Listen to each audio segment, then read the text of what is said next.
I get asked this question a lot. People want to know how to improve their balance. And I'm going to tell you that there are some foundational skills that I do address in other videos.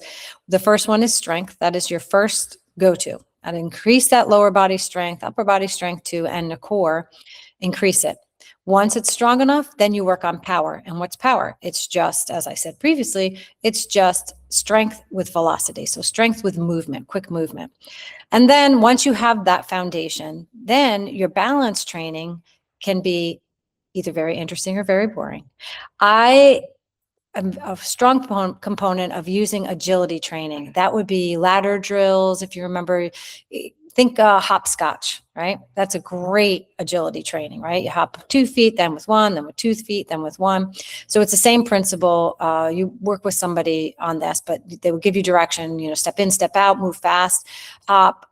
Also, I use BlazePods, which are these lights that kind of light up, and I say only hit the yellow one, and you have to pay attention. You have to move fast, because when you are in a situation where you're losing your balance, nothing is happening in slow motion. You don't have time to think, oh, I should put my foot out and stop my fall. You have to do it quickly. You have to do it very automatically. And so by training those fast twitch fibers and that power, you are training your body for the unknown, right? And you want to do, whenever you're doing training like that, it has to be in all directions. So you could take a piece of painter's tape and you make a big star out of it and add an extra line. So you have about, I think it's eight lines, and just practice stepping through those lines fast. Put some music on. Dancing is a great way to work on your balance, and it's fun. Well, I am a freestyle dancer, but I think that if you dance steps, that's really good. Freestyle, whatever is going to get you up and moving, because you're going to move your bodies in ways that you would not